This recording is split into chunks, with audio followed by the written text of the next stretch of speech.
सबको नमस्ते। Final account का रूल चल रहा है। फाइनल अकाउंट रूल में ट्रेडिंग अकाउंट क्या होता है, कैसे होता है बता दिए थे। प्रॉफिट एंड लॉस अकाउंट में सारा आइटम बता दिए थे। तो अभी तक हम लोग ये सीख चुके हैं कि ट्रेडिंग अकाउंट में सारा डायरेक्ट खर्चा और डायरेक्ट सेल लिखते हैं, और कोई लॉस वॉस रहता है, डायरेक्ट लॉस जो नॉर्मल एबनॉर्मल लॉस होता है वो एबनॉर्मल लॉस लिखते हैं, नॉर्मल लॉस तो नहीं लिखते हैं। पीएल में बता दिए थे कि सारा इनडायरेक्ट खर्चा लिखते हैं, इनडायरेक्ट नेट प्रॉफिट निकल जाता है, बैलेंस शीट बता दिए थे। अब हमारा एक इंपॉर्टेंट टॉपिक चलेगा जिसको हम लोग बोलते हैं एडजस्टमेंट्स। एडजस्टमेंट का मतलब क्या है कि एडजस्टमेंट ऐसे है, समझो कि कुछ कुछ एंट्रीज ऐसे होते हैं जिनका इफेक्ट हमारे प्रॉफिट पे पड़ता है, लेकिन वो इफेक्ट हम डाले नहीं है। अच्छा, AS1 में आपको ये एक चीज बताया गया था, जब AS1 के बारे में बहुत बार सुने हो तो उसमें बताया गया 3 अजम्पशन हम मान के चलते हैं। एक अजम्पशन ये मानते हैं कि हमारा गोइंग कंसर्न रहता है, दूसरा हम कंसिस्टेंट रहता है, और तीसरा एक चीज था एक्यूरल। तो अक्रूड का मतलब होता है कि हम हमेशा से खर्चा जब भी लिखेंगे तो पेमेंट वाइज नहीं लिखेंगे कि कितना पेमेंट किए हैं, और हम हमेशा क्या लिखते हैं, पीरियड वाइज लिखते हैं। तो एडजस्टमेंट सारा इसीलिए क्या आता है कि आपको एक्यूरल का इफेक्ट आ जाए।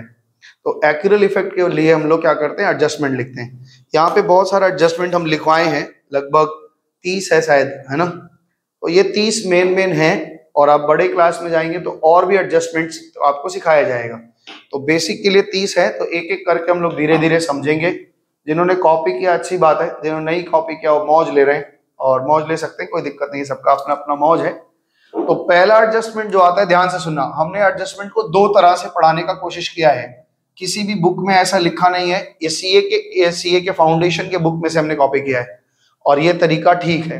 तो पहले सबसे पहले दिखाता है adjustment of closing account, closing stock. Closing stock का क्या एडजस्टमेंट है, ध्यान रखना कि जब हम लोग ट्रायल बैलेंस बना रहे थे तो हमने ये देखा था कि जनरली क्लोजिंग स्टॉक को ट्रायल बैलेंस में नहीं लेते हैं, है ना। क्या बोले थे, जनरली क्लोजिंग स्टॉक को ट्रायल बैलेंस में नहीं लेते। तो यहाँ 2 कंडीशन होगा। पहला कंडीशन ये समझना कि if closing stock is given in trial balance, अगर गिवन इन ट्रायल बैलेंस, हम सारे एडजस्टमेंट को ऐसे ही पढ़ेंगे, हाँ, कि अगर ट्रायल बैलेंस में लिखा हुआ है तब कैसे ट्रीटमेंट करेंगे, और एक बार पढ़ेंगे कि नहीं रहेगा तो कैसे पढ़ेंगे। तो सबसे पहले क्लोजिंग स्टॉक अगर ट्रायल बैलेंस में दिया हुआ है, अगर क्लोजिंग स्टॉक ट्रायल बैलेंस में दिया है, तो जिन्होंने ट्रायल बैलेंस पढ़ा है उनको ट्रायल बैलेंस का पूरा नॉलेज है। इसका मतलब ये होता है कि क्लोजिंग स्टॉक इट एडजस्टेड। इसका मतलब क्या होता है, दैट मींस यहाँ पे क्या होता है, क्लोजिंग स्टॉक अगर क्लोजिंग स्टॉक ट्रायल बैलेंस में गिवन है, इसका मतलब होता है closing stock is adjusted. Closing stock को हमने क्या कर लिया है, एडजस्टेड। किसके थ्रू, एडजस्टेड अगेंस्ट परचेज। इसको हमने एडजस्टेड अगेंस्ट परचेज से एडजस्ट कर लिया है। इसका मतलब ये है कि जहां परचेज लिखा होगा तब वहां परचेज लिखा हुआ नहीं आएगा, एडजस्टेड किया हुआ है। परचेज में से जितना बचा हुआ माल है वो परचेज किया हुआ है, एडजस्ट किया हुआ है। तो इसका ट्रीटमेंट क्या होगा, इसका ट्रीटमेंट होगा इसका ट्रीटमेंट क्या होगा, पहला ट्रीटमेंट कि इसको हम लोग फिर से ट्रेडिंग अकाउंट में नहीं लिखेंगे। क्यों नहीं लिखेंगे, समझो बात को। हम जब यहाँ पे ओपनिंग स्टॉक लिखते हैं कि साल के शुरुआत में हमारे पास इतना ओपनिंग स्टॉक था, और यहाँ पे परचेज लिखते हैं कि इतने का हमने और माल खरीदा, और जब हम इधर क्लोजिंग स्टॉक लिखते हैं तो उसको कहते हैं कि हमने एडजस्ट कर दिया, मतलब घटा रहे हैं। तो इतने का माल मेरा जिंदा हो जाता है, और ये माल मेरा एसेट है, इसलिए हम बैलेंस शीट में इसको लिखते हैं। लेकिन अगर वो खुद ही लिख रहा है कि हमने क्लोजिंग स्टॉक एडजस्ट कर दिया, मतलब ये भी नहीं आया होगा, ये भी नहीं आया होगा, ये भी नहीं आएगा, सीधे सीधे यहाँ एक तो चीज दे देंगे, वो लिखा रहेगा cost of good sold. Cost of good sold का मतलब होता है कि मेरा जो माल बना है उसकी कॉस्टिंग इतनी की है। अगर क्लोजिंग स्टॉक एडजस्ट कर दिया है तो फिर परचेज आने का सवाल नहीं है। अगर परचेज आएगा तो लिखा रहेगा परचेज एडजस्टेड लिखा रहेगा। इसका मतलब क्लोजिंग स्टॉक यहाँ पे नहीं आएगा। तो क्लोजिंग स्टॉक का ट्रीटमेंट क्या होगा, केवल और केवल एक जगह ट्रीट होगा, वो लिखा जाएगा कहाँ पे, बैलेंस शीट के एसेट साइड में। क्लोजिंग स्टॉक एडजस्टेड का मतलब है already deducted from purchase, purchase में से घटा चुके हैं, तो फिर से हमें क्रेडिट तरफ लिख के घटाने की आवश्यकता है नहीं। तो एक एडजस्टमेंट होगा, ये बैलेंस शीट में एसेट साइड में लिखेंगे, एसेट साइड में लिखेंगे, समझ में आएगा, as an asset, current asset. ये आपका करंट एसेट है ना, करंट एसेट के फॉर्म में इसको हम लोग लिखेंगे, नॉन लिक्विड करंट एसेट है। लेकिन अगर ये लिखा रहे कि अगर क्लोजिंग स्टॉक को, ध्यान से सुनते चलना, इसे बहुत सारी बातें सुनी गई है। इफ क्लोजिंग स्टॉक, अगर मेरा closing stock is given in additional information, यानी नीचे सवाल में एक्स्ट्रा में अगर हमको दे रहा है और आपको 90 इंफॉर्मेशन और 90% सवालों में क्या लिखा रहेगा, एडिशनल इंफॉर्मेशन में ही देगा।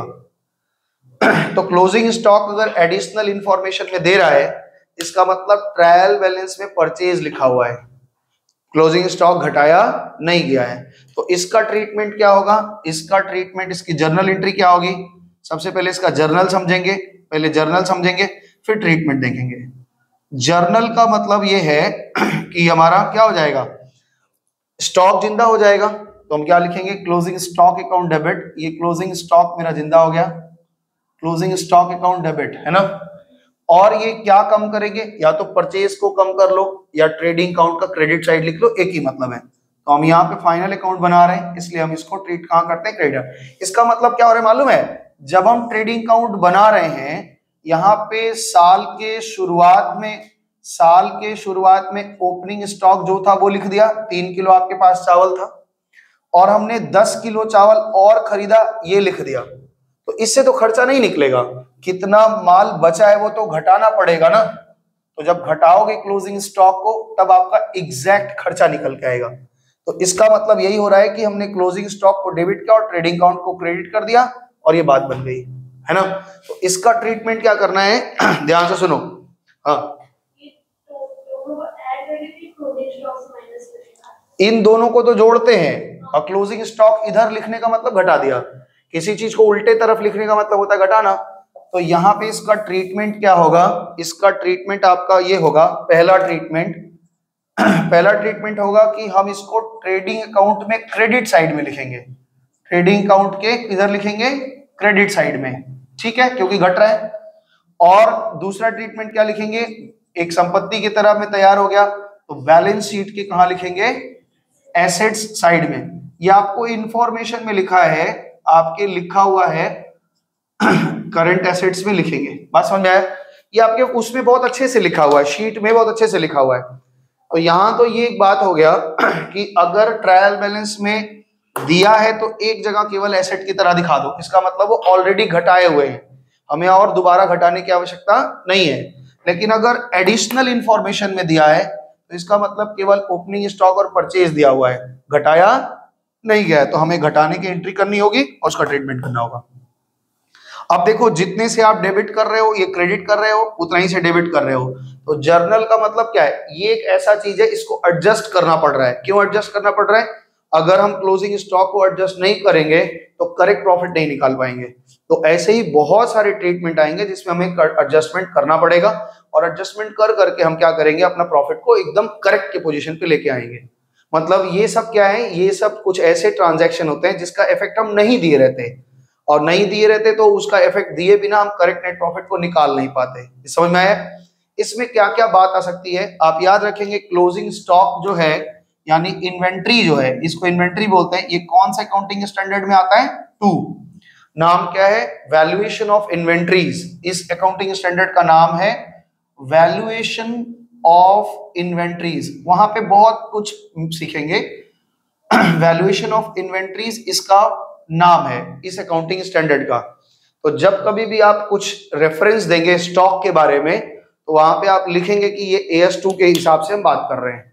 तो AS2 जब आप पढ़ेंगे तो वहां पे बहुत सारा वैल्यूएशन सिखाया जाता है।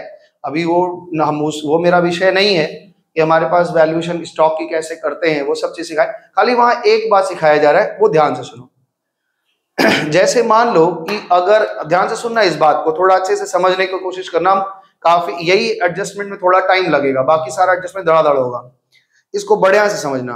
अगर क्लोजिंग स्टॉक की वैल्यू आज जो हमने खरीदी थी, मान लो ये बॉटल हमने खरीदा था, हम यही बॉटल बेचते हैं। ये बॉटल 10 रुपए का खरीदा था, कॉस्टिंग कितने की है, 10 की। लेकिन ये बाजार में बिक जाता है 25 का।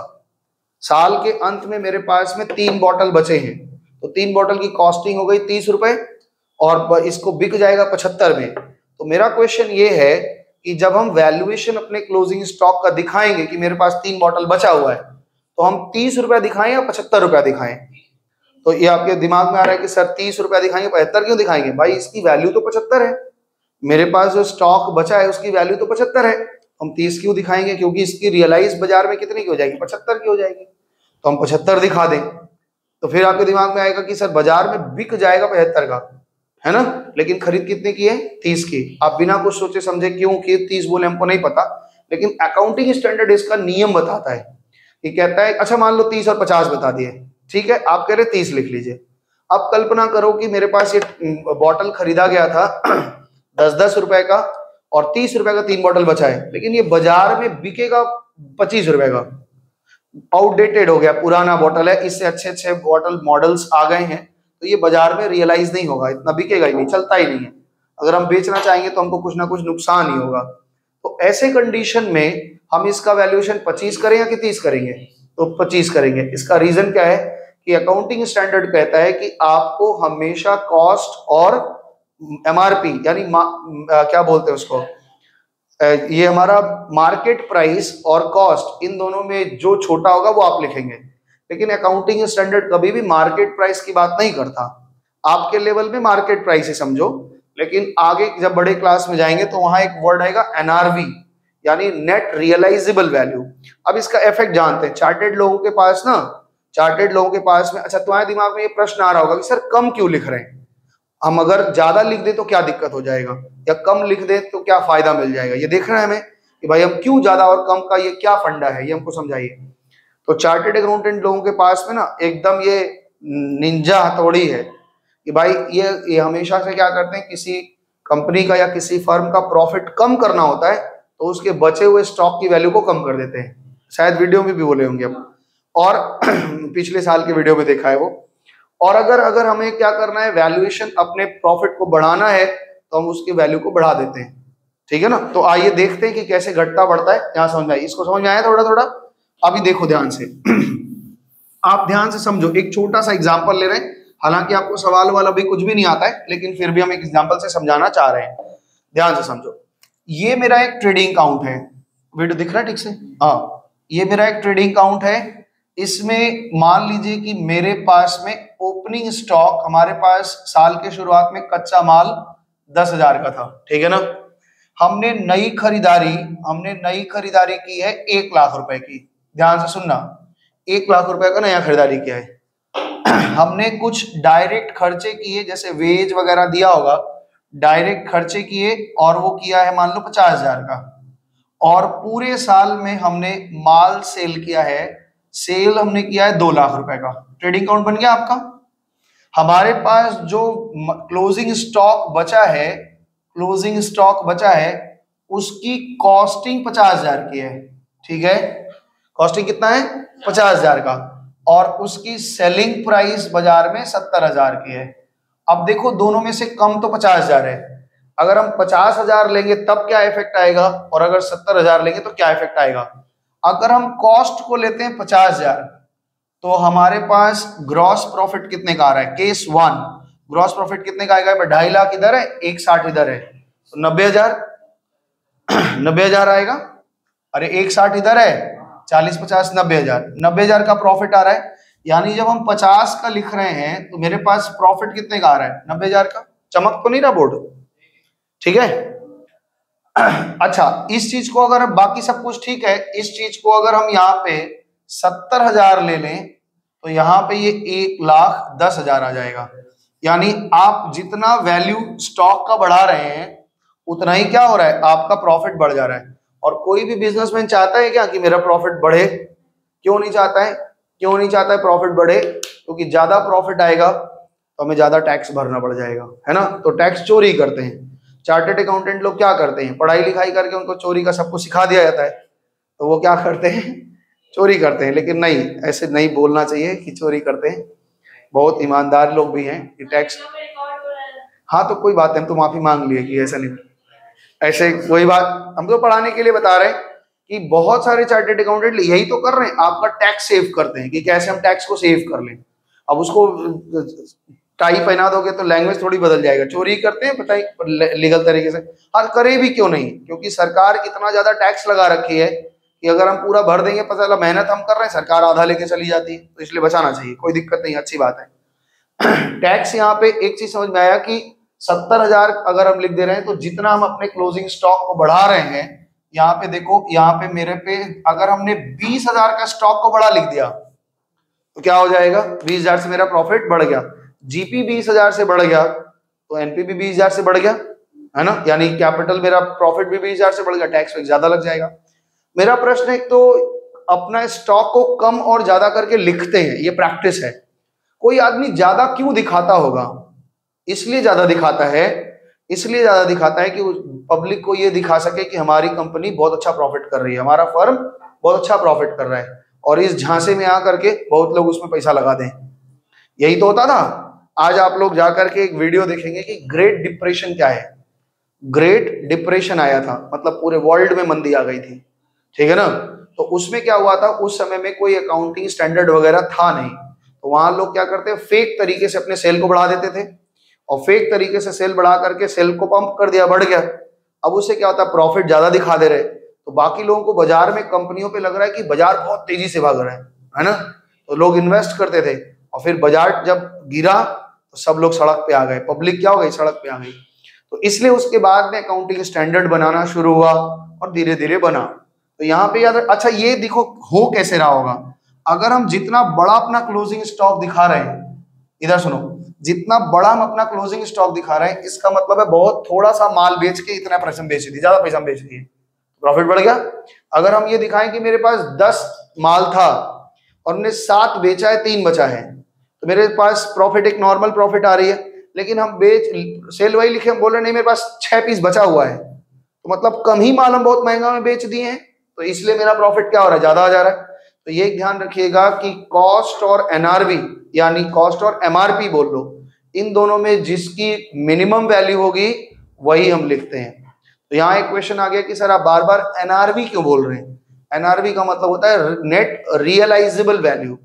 अब रियलाइजेबल वैल्यू का मतलब क्या होता है कि कितना रियलाइज हो जाएगा, इसकी चर्चा आगे करें तो ज्यादा अच्छा है। नेट रियलाइजेबल का मतलब होता है, जैसे मान लो ये हम 50 का बोल रहे हैं बिक जाएगा, तो 50 बेचेंगे तो इसमें कुछ खर्चा भी तो आएगा 10-5 रुपया, तो मार्केट प्राइस में से सेल करते समय जो खर्चे होते हैं उसको माइनस करने के बाद जो वैल्यू आती है उसको एनआरवी बोलते हैं। एनआरवी का मतलब क्या बताएं, एनआरवी का मतलब बता रहे हैं नेट रियलाइजेबल वैल्यू, कह रहे हैं जितना मार्केट प्राइस है उसमें से सेलिंग एक्सपेक्टेड सेलिंग एक्सपेंसेस आप माइनस कर दो, अगर हम इतना का बेचेंगे तो मेरा इतना भी खर्चा भी होगा। तो इसलिए मान लो अभी आपके एग्जांपल के तौर पे लें, अगर 100 रुपए का कोई चीज बिक जा रहा है और 10-20 रुपए उस पर खर्चा होगा, तो रियलाइजेबल वैल्यू कितनी आ रही है, 80, और हमारा कॉस्ट लिखा हुआ है मान लो 60 रुपया, तो इन दोनों में लोअर कौन सा है, ठीक है, लोअर कौन सा है, 60 रुपया, तो यही लेंगे। अगर मान लो ये 53 रुपए आ जाता किसी कारण से, तो ये शॉर्ट हो जाता, इसको ले लेते। तो कॉस्ट और एनआरवी यानी कॉस्ट और मार्केट प्राइस, क्योंकि एनआरवी में जब बोल रहे हैं ना तो सवाल थोड़ा और क्रिटिकल बन जाएगा, उसमें उनको एक्सपेंसेस बताने पड़ेंगे, ये वो बताना पड़ेगा। खैर आपके लेवल में 12 तक के लेवल में वो कॉस्ट और मार्केट प्राइस देंगे, और मार्केट प्राइस और कॉस्ट प्राइस में जो छोटा रहेगा हम क्लोजिंग स्टॉक में वही लेंगे। तो पूरा क्लोजिंग स्टॉक का एडजस्टमेंट हम समझा दिए, एक बार फिर से बैकअप बता रहे हैं, ध्यान से सुनो।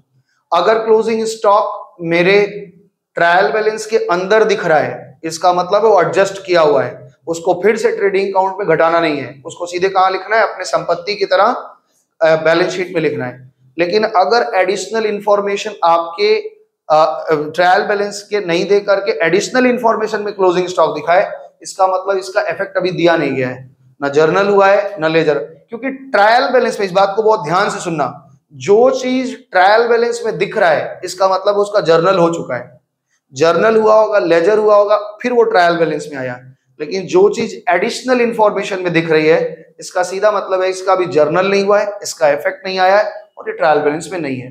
तो अगर ट्रायल बैलेंस, फिर से नोट पे बता दे रहे हैं, अगर ट्रायल बैलेंस के अंदर आपका क्लोजिंग स्टॉक है, कोई भी चीज ट्रायल बैलेंस के अंदर है तो वो एक जगह बैठेगा, ठीक है ना। और अगर कोई भी चीज ट्रायल बैलेंस के एडिशनल इंफॉर्मेशन में है, उसका जर्नल पास करेंगे तो उसको दो जगह इफेक्ट डालना पड़ेगा हमको, ठीक है। तो ये समझ में आ गया पूरा पूरा। तो ये पहला आपका एडजस्टमेंट था कि क्लोजिंग स्टॉक को हम कैसे एडजस्ट करेंगे।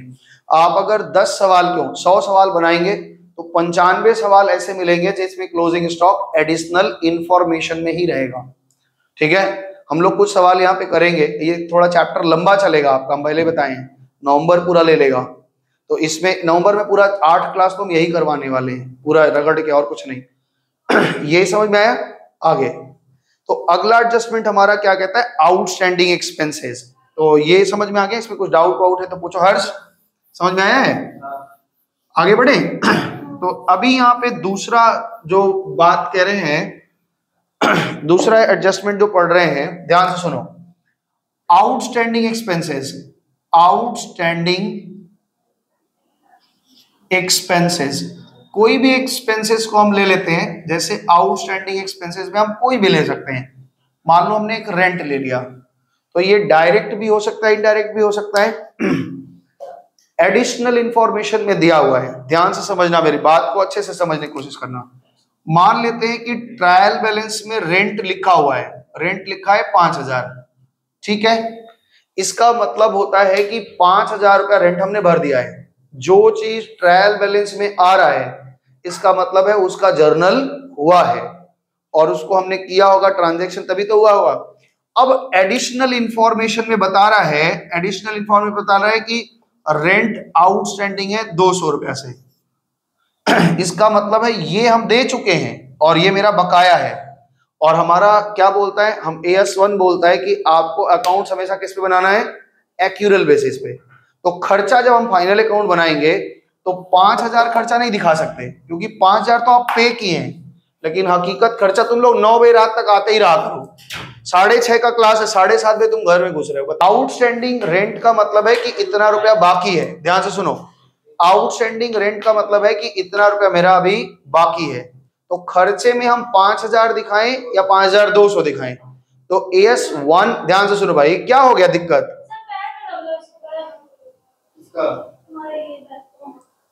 अरे यार बड़ा सुविधा है। तो क्या हमारे क्या कह रहे हैं, सुनो। आउटस्टैंडिंग जो है AS1 कहता है कि आप अकाउंट जो बनाएंगे हमेशा एक्यूरल बेसिस पे बनाएंगे।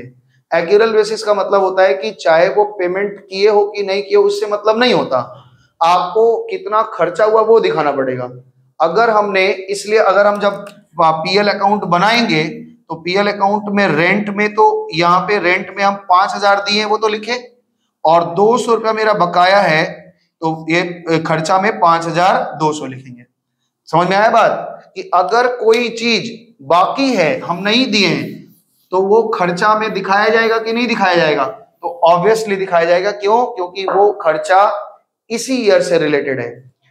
एक्यूरल बेसिस का मतलब ही होता है कि हम पीरियड वाइज अकाउंटिंग बनाते हैं, पेमेंट वाइज नहीं बनाते। तो इसकी जर्नल एंट्री क्या बनेगी, आप वैसे सीखे थे जर्नल पढ़ाते समय, यहाँ पे फिर सिखा रहे हैं। कोई भी रेंट, मान लो रेंट बकाया है 5000 आप दे दिए, 200 बकाया है, तो 200 का इफेक्ट तो हमको डालना ही पड़ेगा। तो जर्नल एंट्री क्या बनेगी, अगर हम रेंट भरते तो जर्नल एंट्री क्या बोलते, रेंट टू कैश, यही भरते। अगर हम आज के आज भर दे तो एंट्री क्या बनेगी, रेंट टू कैश। लेकिन हम भर नहीं रहे हैं, बकाया कर रहे हैं, तो खर्चा तो अपना बढ़ाना ही पड़ेगा। दैट इज एंट्री क्या बनेगी, रेंट अकाउंट डेबिट। और बकाया है इसलिए अपने ऊपर एक कर्जा ले रहे हैं आउटस्टैंडिंग रेंट पे। अब आपको ये दिख रहा है कि कहां कहां कैसे कैसे एडजस्टमेंट करना है। पहला एडजस्टमेंट जो होगा ट्रीटमेंट, ये तो जर्नल हो गया। अब इसका ट्रीटमेंट क्या है, पहला ट्रीटमेंट ये है कि रेंट जो है, जहां रेंट होगा वहां खर्चे में ऐड कर देना है।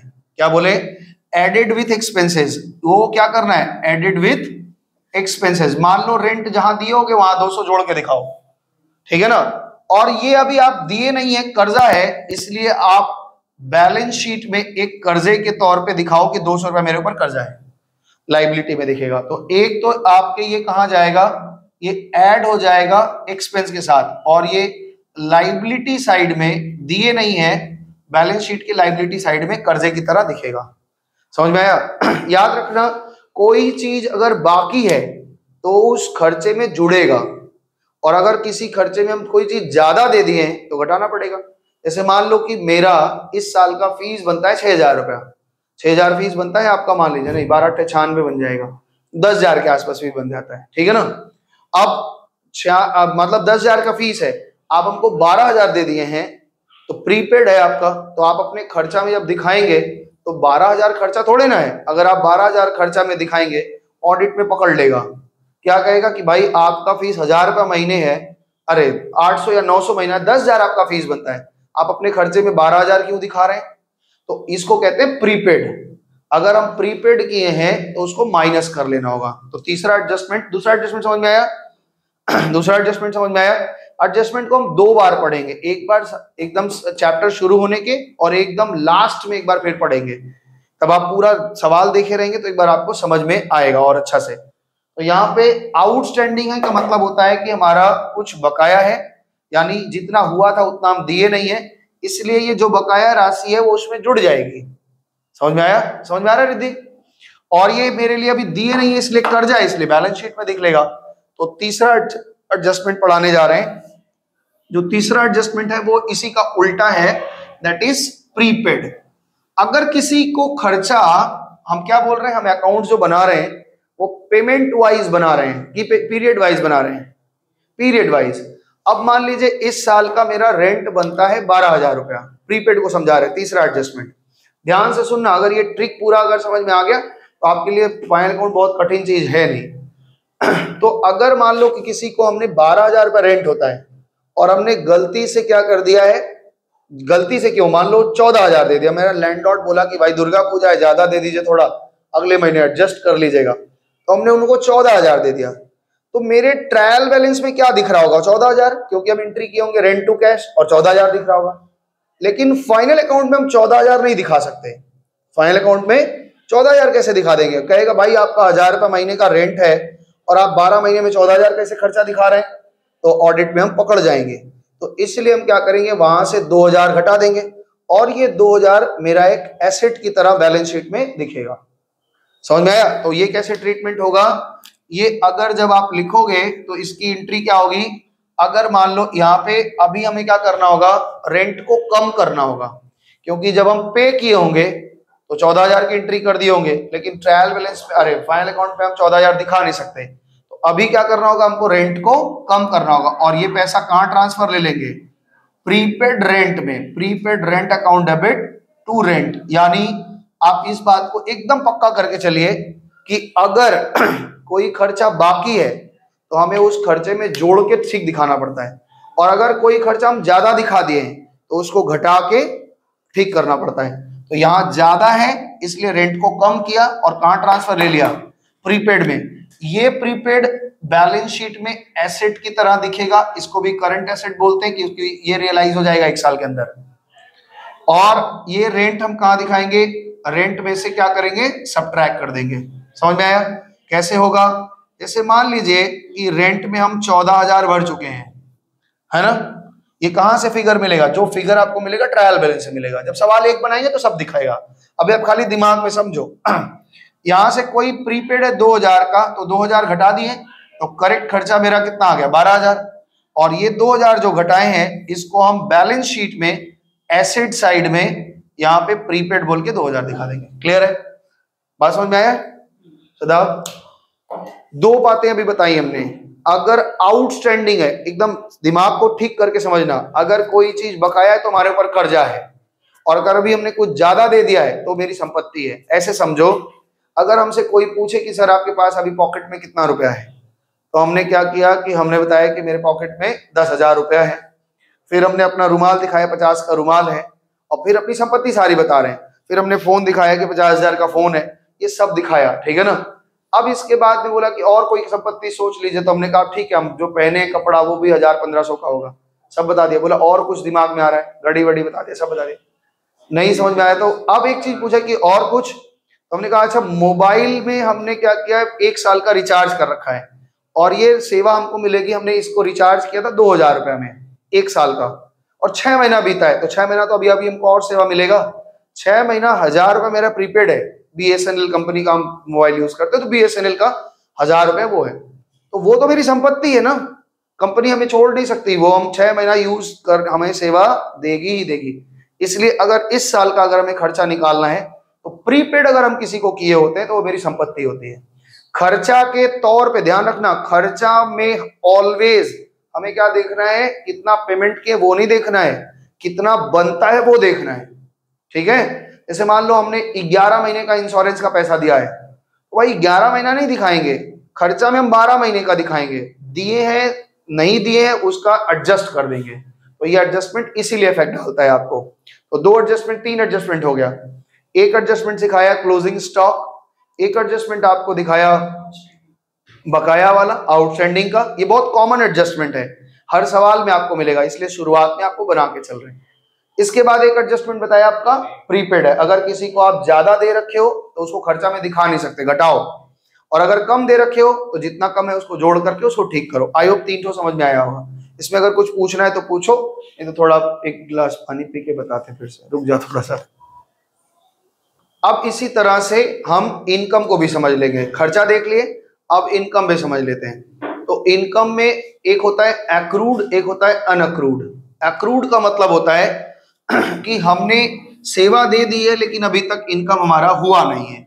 जैसे मान लो कि हमने एक चीज को समझो बड़े यहां से, हमने एक जगह इन्वेस्टमेंट कर रखा है, ठीक है, और साल के एंड में हमारा ब्याज मिलता है, लेकिन कंपनी क्या कहती है, हम आपको ब्याज साल भर पे नहीं, कब देंगे, मेरा जब साल पूरा होगा तब देंगे। हमने इन्वेस्टमेंट यहां खरीदा है 6 महीने पे और मेरा फाइनल अकाउंट यहां बन रहा है, लेकिन जिसका इन्वेस्टमेंट खरीदा है वो कह रहा है अभी हम नहीं देंगे, हम यहां कहीं ब्याज देते हैं आपको। तो इतने दिन का जो ब्याज है इसका तो हमको मिलना ही मिलना है, आज नहीं तो कल मिलेगा, लेकिन हकीकत में आज हमको मिल नहीं रहा है, मिलेगा कब, अगले साल मिलेगा। तो इसका ये इनकम मेरा इस साल का इनकम है या अगले साल का, इसी साल का। तो हमें दिखाना पड़ेगा अपने इनकम में कि इतना इनकम हो गया है, इसको कहते हैं एक्रू। एक्रूड का मतलब होता है, एक्रूड का मतलब होता है ACCRUED, अक्रूड का मतलब होता है ड्यू बट नॉट रिसीव्ड, हो गया है लेकिन अभी हम पाए नहीं है। तो ये मेरा इनकम जनरेट हो गया कि नहीं, तो इनकम को तो हम बढ़ा लेंगे, तो टू इंटरेस्ट बोल के इनकम को हम बढ़ा लिए। डेबिट में क्या लिखें, डेबिट में लिखेंगे अक्रूड इंटरेस्ट, यानी ये हमारे लिए क्या होगा, अक्रूड इंटरेस्ट लिखेंगे। ये हमारे लिए एक संपत्ति है और ये हमारे बैलेंस शीट में दिखेगी और इनकम में ये जुड़ जाएगा, ठीक है ना। मान लो हम 50,000 का इनकम किए होंगे और 3,000 हमारा ब्याज ड्यू है, पाए नहीं है, लेकिन वो मेरा इसी साल का इनकम है इसलिए इनकम में जोड़ना पड़ेगा। वो मेरा इसी साल का इनकम है इसलिए जोड़ना पड़ रहा है, समझ में आ गया बात, हाँ। तो इसलिए हमको इसी साल में इंटरेस्ट देना पड़ जाएगा, बात समझ में आ गया। अब ये ध्यान से देखो, मेरी बात समझना, इंटरेस्ट अगर मेरा इसी साल का है तो हमको इस साल में ही जोड़ना है, चाहे वो इस ईयर मिले या उस ईयर, क्योंकि हम बार बार बोल रहे हैं कि AS1 कह रहा है कि आपको पूरा अकाउंटिंग किससे बनाना है, एक्यूरल बेसिस से, यानी कि पेमेंट वाइज नहीं देखना है, पीरियड वाइज देखना है। ये इनकम इसी साल का है, चाहे नहीं पाए हैं तो आपको इनकम में दिखाना पड़ेगा। तो इसका ट्रीटमेंट कैसे होगा, एक तो आपके इंटरेस्ट जो है वो इनकम है, उसको आप जोड़ेंगे इंटरेस्ट के साथ में, और अभी पाए नहीं है, पाएंगे तो भविष्य में जो कुछ भी हमें मिलने वाला होता है वो मेरी संपत्ति होती है, और जो कुछ भी हम भविष्य में देने के लिए लायबल हो जाते हैं वो हमारी लायबिलिटी होती है। तो इसका ट्रीटमेंट क्या बनेगा, इसका ट्रीटमेंट बनेगा कि एक तो हमें अपने इनकम की तरह दिखाना पड़ेगा, इनकम में जोड़ना पड़ेगा, और एक तरफ हमें बैलेंस शीट में संपत्ति की तरह दिखाना पड़ेगा।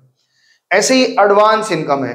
मान लो कि अभी हम, मेरे कुछ दिक्कत हुआ और हमने तुम लोगों से कहा कि भाई तुम लोग 12 का फीस अभी थोड़ा 3 महीने का फीस 3,000 रुपए करके एक्स्ट्रा जमा करवा दो, कुछ दिक्कत है घर में, तो तुम लोग घर में बोले और मान गए, तो 3,000 रुपए करके जमा कर दिए। तो मान लो एक आदमी का सोचें तो 10,000 इनकम मेरा टोटल होता था, लेकिन 3,000 एक्स्ट्रा पा गए तो 13,000 हो गया। तो इनकम में 13,000 दिख रहा है, बात समझ पा रहे हो, इनकम में 13,000, लेकिन हम अपने फाइनल अकाउंट में 13,000 इनकम दिखाई नहीं पाएंगे। क्यों नहीं दिखाएंगे, पकड़े जाएंगे कि भाई आप 1,000 रुपए करके कमाते हैं तो साल भर का आपका जो भी है, जो 1,000 तो गलत फिगर बोल दिया, आप साल भर में 10,000 कमाते हैं, आप कैसे 13,000 कमा लिए। तो हम यहाँ पे हमें क्या करना होगा, इनकम को कम कर देना होगा और अपनी लाइबिलिटी के दिखाना पड़ेगा कि भाई 3 महीने की सेवा भी हमको देनी पड़ेगी। बस समझ में आया? तो अगर एडवांस इनकम आप कभी भी किसी से एडवांस ले लेते हैं तो उसके लिए वो आपके लिए क्या बन जाता है? कर्जा बन जाता है। आज नहीं तो कल चुकाना ही पड़ेगा। अब मान लो आज हमको कोई 1 लाख रुपया पकड़ा दे, बोले सर हम सीए फाउंडेशन इंटर आपसे ही पढ़ेंगे, और हम स्वीकार कर लिए कि ले लिए, तब तो हमें क्या करना होगा? पढ़ाना ही पड़ेगा, पढ़ाना ही पड़ेगा। अगर नहीं पढ़ा रहे तो उसका पैसा हमको क्या करना पड़ेगा? रिफंड करना पड़ेगा। तो एडवांस इनकम जो होता है हमारे लिए लाइबिलिटी होती है, और अक्रूड क्या होता है हमारे लिए? एक एसेट होता है। अगर इनकम इसी साल का है, चाहे पाए हो चाहे नहीं पाए हो, उसको तो आप इनकम में जोड़ोगे। अगर इनकम इस साल का नहीं है लेकिन आप ले लिए हैं तो उसको आपको घटा करके ठीक करना होगा। इतने देर में हमने केवल ना एक बात समझा है। क्या समझा है? पूरा ध्यान से समझना। 4 एडजस्टमेंट में प्रीपेड, आउटस्टैंडिंग, अक्रूड, एडवांस, इन चारों एडजस्टमेंट में हमने एक ही बात समझा है कि चाहे खर्चा हो और चाहे इनकम हो, हमको ये देखना है कि करेक्ट कितना है इस साल का। अगर ज्यादा दे दिए हैं तो उसको कम करके ठीक कर लो, और अगर कम है तो उसको ज्यादा, जितना कम है उतना जोड़ करके ठीक कर लो। यानी हमें किसी भी हाल में सारा खर्चा सारा इनकम 12 महीने का दिखाना है। और ये कौन सा अकाउंट प्रिंसिपल था हमारा? Periodic concept. पीरियोडिक कॉन्सेप्ट में 12 महीने का ही तो प्रॉफिट निकाल रहे हैं। पीरियोडिक कॉन्सेप्ट के बाद हमने एक कॉन्सेप्ट पढ़ा था, मैचिंग कॉन्सेप्ट, कि 12 महीने के खर्चा और 12 महीने की इनकम को रखते हैं सामने, प्रॉफिट निकल के आ जाता है। तो इसलिए हम सारा का सारा क्या कर रहे हैं? 12 महीने का हिसाब बनाने का कोशिश कर रहे हैं। जनरली ये कैसे होता होगा? ऐसे समझो कि हमने एक इंश्योरेंस लिया। कौन से महीने में लिया? अभी कौन सा महीना चल रहा है? अक्टूबर। चलो 1 नवंबर को ले लिया। तो 1 नवंबर को अगर हम इंश्योरेंस लिए तो ये कवरेज कहां तक देगा हमको? अगले साल अक्टूबर तक देगा। भाई इंश्योरेंस कंपनी कहता है ना, जब आप जमा करोगे तब से 12 महीने तक का हम आपको सेवा देंगे। तो मान लीजिए कि हम नवंबर में लिए तो अगले साल 31 अक्टूबर तक देगा, और हम फाइनल अकाउंट मार्च में बना रहे हैं। अब बताओ फाइनल अकाउंट कितने बना रहे हैं? मार्च में। तो 12,000 रुपया मान लो प्रीमियम भरे हैं, तो इस साल में कितना खर्चा दिखाएंगे? नवंबर, दिसंबर, जनवरी, फरवरी और मार्च, 5 महीने का दिखाएंगे। जो 7,000 एक्स्ट्रा है वो अगले साल के लिए होगा, वो हमारी संपत्ति है। अगले साल 7 महीने का हमको इंश्योरेंस नहीं करवाना पड़ेगा, फिर जाके अक्टूबर लास्ट में प्रीमियम जमा करना पड़ेगा। कभी कभी स्टाफ हमारे मांग लेते हैं कि भैया हम लोग घर में शादी पड़ी है, आप 2 महीने का सैलरी एडवांस दे दीजिए। अब वो मार्च में ही खड़ा है, 2 महीने का एक्स्ट्रा मांग लिया, हम पे तो कर दिए लेकिन अपने खर्चे में नहीं दिखा सकते क्योंकि वो इस ईयर से रिलेटेड है ही नहीं। आई होप समझ में आ गया होगा। आगे चलें? नहीं समझ में आया तो क्या ऐसे कर रहा है उल्टा?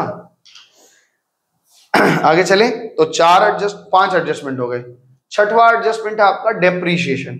डेप्रीशिएशन हमारा कैश का कोई ट्रांजैक्शन होता नहीं कि उसके लिए हम अलग से पैसा करते, लेकिन जब हम साल खत्म करते हैं तो डेप्रीशिएशन आप पूरा चैप्टर पढ़ के आए हैं। अगर हम डेप्रीशिएशन का वैल्यू ठीक से ना निकालें और उसको अपने खर्चे के तौर पे ना दिखाएं तो ये एक इनडायरेक्ट खर्चा है, मेंटेनेंस कॉस्ट ऑफ एसेट्स है। अगर इसको हम चार्ज नहीं करेंगे तो क्या होगा? हमारा प्रॉफिट बढ़ जाएगा। जैसे भी पिछले दिन बताया ना कि एक टी शर्ट खरीद के लाए 100 का और उसको बेच दिया 400 में, तो हम क्या सोच रहे हैं कि 300 प्रॉफिट कर लिए। लेकिन जब उसको हम कॉस्ट अकाउंटिंग पढ़ना शुरू करते हैं तो कॉस्टिंग निकालते हैं कि भाई घर में रखे थे, अगर घर तुम्हारे पास नहीं होता तो कहीं गोडाउन लेते, तो गोडाउन का एक रेंट होता, इलेक्ट्रिक बिल होता, स्टाफ होता, तो ये सब इनडायरेक्ट खर्चे हैं। तो ऐसे ही डेप्रीशिएशन क्या हो रहा है? हमारे एसेट्स का वैल्यू गिर रहा है। हम जिस एसेट्स को यूज करके दुकान चला रहे हैं, जैसे मान लो कि रिद्धि का दुकान है, अब उसमें जो तकड़ी है जिसपे वजन होता है, क्या बोलते हैं उसको? तराजू। डिजिटल आ गया अब तो सब जगह, तो डिजिटल है, उस मशीन को मान लो 5,000 में खरीदा है, तो 5,000 में खरीदा है, वो 5 साल चलेगा। 1 साल उसी पे तेल गिर रहा है, चावल गिर रहा है, आटा गिर रहा है, तो उसकी डेप्रीशिएशन हो रही है कि नहीं? उसी पे पटक रहे हो तो उसका स्प्रिंग भी टूट रहा है कहीं ना कहीं। तो साल भर के अंदर में उसका वैल्यू अगर हम 1,000 खर्चा ना ध्यान में रखें तो मेरा प्रॉफिट तो 1,000 ज्यादा दिख जाएगा। तो इनडायरेक्ट खर्चे में डेप्रीशिएशन आता है। एक खर्चा क्या बताया? डेप्रीशिएशन। तो डेप्रीशिएशन का जर्नल एंट्री आपको पता है क्या एंट्री होती है? बताओ। एक तो होता है depreciation account debit to assets, यानी एसेट्स को आपको कम करना है और ये डेप्रीशिएशन आपको पीएल अकाउंट में दिखाना है क्योंकि ये इनडायरेक्ट खर्चा होता है। जो डायरेक्ट खर्चे हैं उसका एडजस्टमेंट ट्रेडिंग अकाउंट में होगा और जो इनडायरेक्ट खर्चे वो सारा एडजस्टमेंट कहां होगा? पीएल में होगा।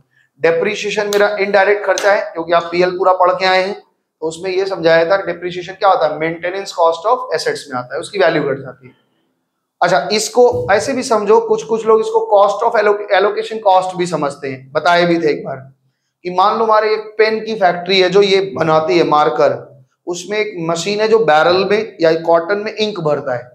अब वो उसमें इंक भरता है तो उसका मशीन का वैल्यू तो कम हो रहा है ना, उस मशीन को यूज करके इंक भर रहे हैं, तो इसमें कॉस्टिंग अगर जोड़ेंगे तो भले वो साल भर में 10 लाख मार्कर के अंदर इंक भरा होगा, तो उसका डेप्रिशिएशन पर पीस कुछ तो कॉस्ट आ रहा है, चाहे 1 पैसा ही आए, तो वो कॉस्टिंग की भी तरह है। इसलिए इनडायरेक्ट कॉस्टिंग में भी इसको हम लोग कॉस्ट अकाउंटिंग जब पढ़ते हैं तो इसको इनडायरेक्ट मानते हैं।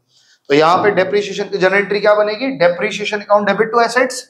डेप्रिशिएशन कहाँ जाएगा, पीएल के डेबिट साइड में, और एसेट्स में क्या होगा, एसेट को उतने रुपए से कम कर देते हैं। ठीक है, तो क्या क्या हुआ समझ में आया। एक और, अब एक चीज समझो, इंटरेस्ट ऑन कैपिटल, इस बात को थोड़ा अच्छे से समझिए। बड़े सीरियस हो गए बच्चे आज, क्या बात एकदम सदा क्या हुआ, घर में डांट वाट सुनाए क्या, नींद आ रहा है?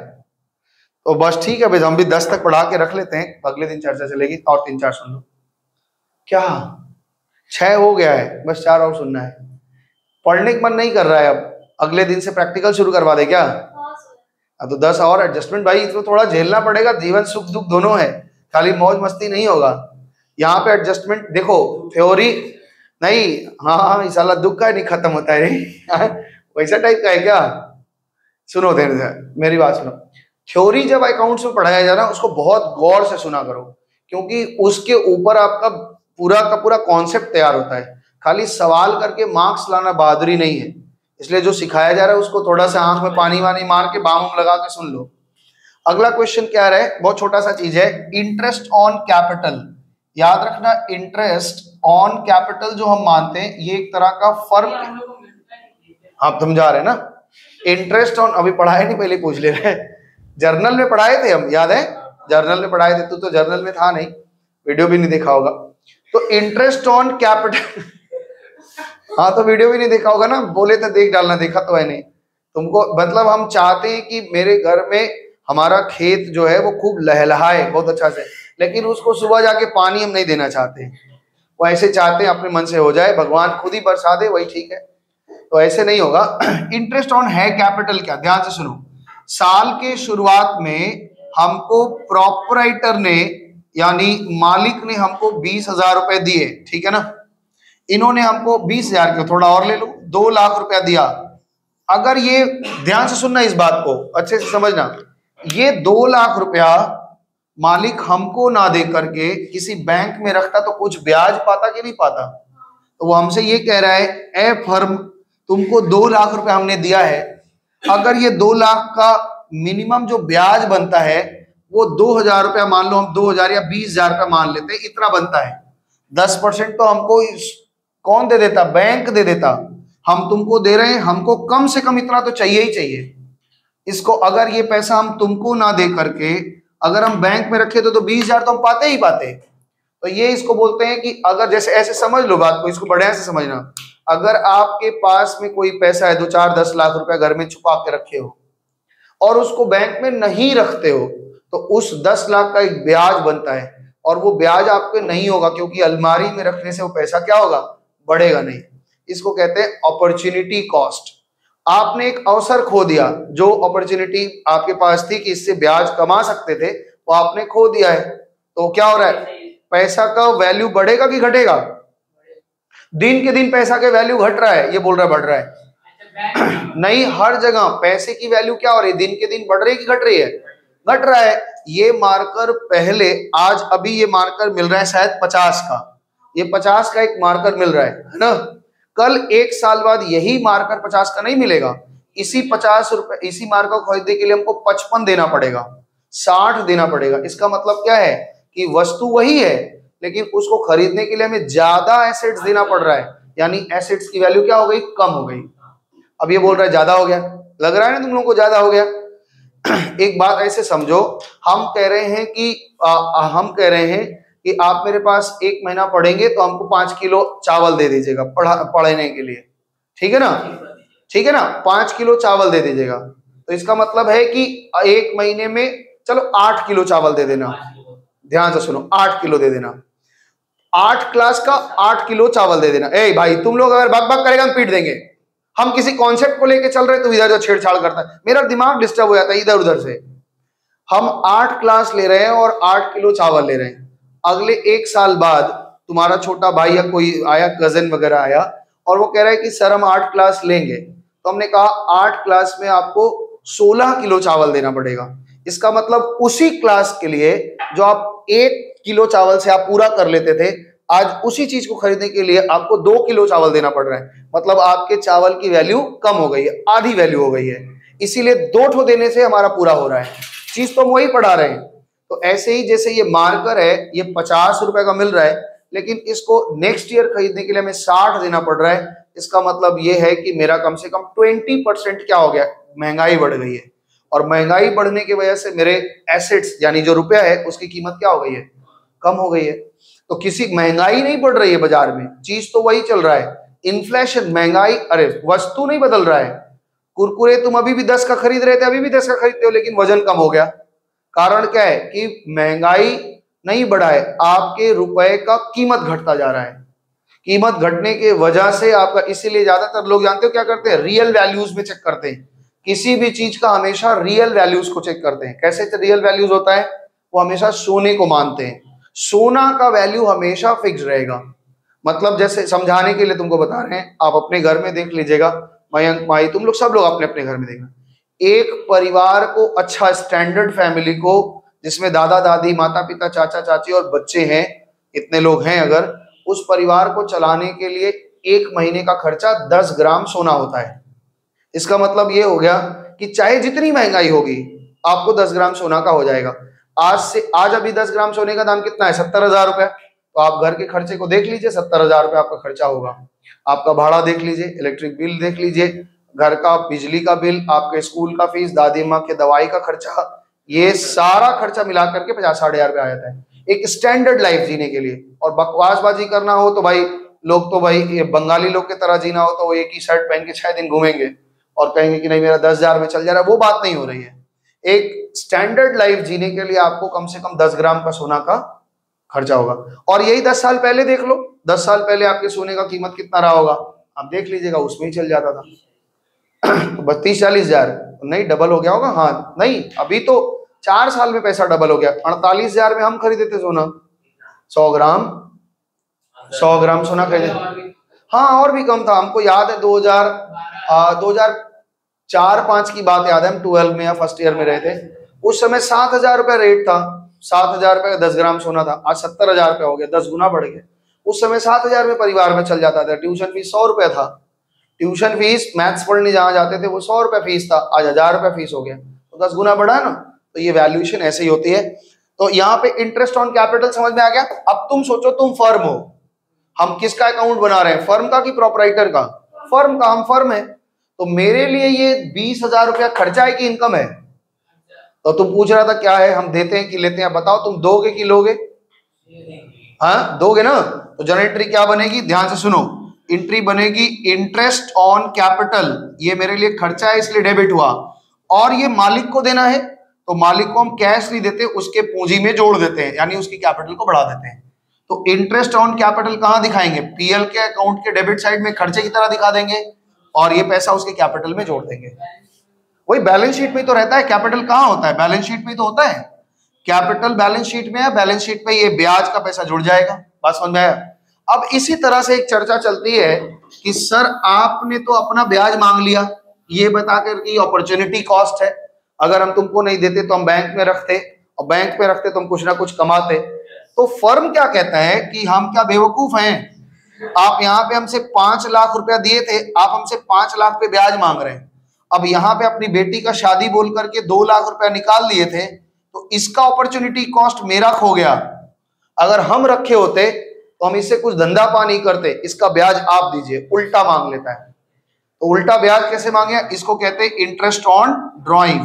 तो इंटरेस्ट ऑन ड्रॉइंग ये फर्म के लिए क्या है, इनकम या खर्चा, बताओ। एंट्री क्या बनेगी, वो कहेगा drawing account debit to interest on drawing. Firm के लिए ये इनकम है, इसलिए देखो क्रेडिट हुआ है। और ये कहां लिखेंगे, ड्रॉइंग में।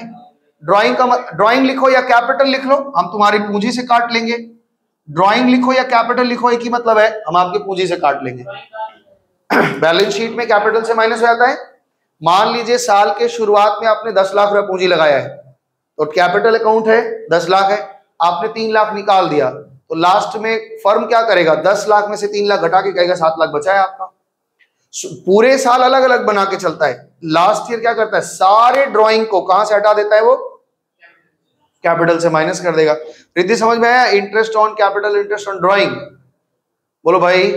इंटरेस्ट ऑन कैपिटल और इंटरेस्ट ऑन ड्राइंग समझ में आया? इंटरेस्ट ऑन ड्राइंग का जर्नल एंट्री क्या होगा, drawing to interest on drawing, और इंटरेस्ट ऑन कैपिटल का जर्नल एंट्री क्या बनता है, interest on capital to capital.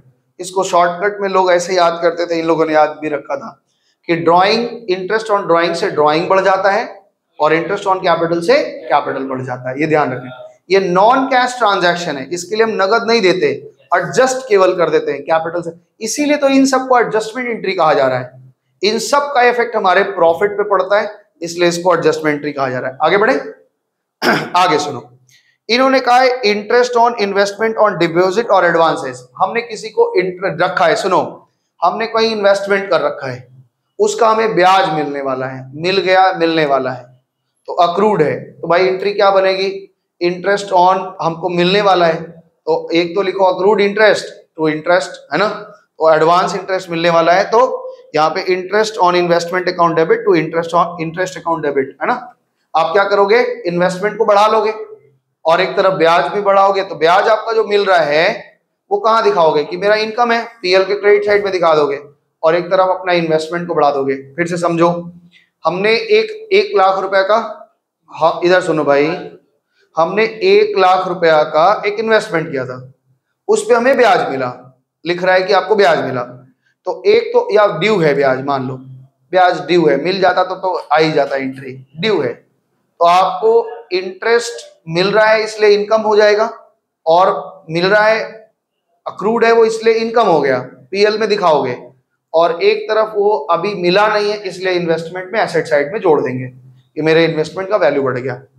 और ऐसे ही तरह लोन समझ लो, हमने किसी से लोन ले रखा है, उसका ब्याज हमारे लिए खर्चा है, और हमारे लिए खर्चा है तो वो पीएल के क्रेडिट में दिखेगा और as well as liability side, हाँ खर्चा पीएल के क्रेडिट में दिखेगा। अरे हमने लोन लिया है तो ब्याज क्या है, मेरे लिए खर्चा नहीं है, तो पीएल के डेबिट में ही तो दिखेगा फाइनेंशियल कॉस्ट बोलकर, और हमने दिया नहीं है इसलिए हमारे बैलेंस शीट में कर्जे के तौर पे लाइबिलिटी साइड में दिखेगा। ठीक है, तो आज ये 10 एडजस्टमेंट पढ़ाए हैं, अगले दिन 10 एडजस्टमेंट और पढ़ा करके झटपट, और हम आपको वो शुरुआत कर देंगे फाइनल अकाउंट। फाइनल अकाउंट अगले दिन देर नहीं करना है आपको, 10:30 कितना बजे तक क्लास होता है, 11:30 बजे एकदम क्लास शुरू करना है। हाँ नहीं, तब बोला हम अब पढ़ लेंगे उसके बाद शुरू करेंगे। तब तक के लिए सबको नमस्ते, धन्यवाद।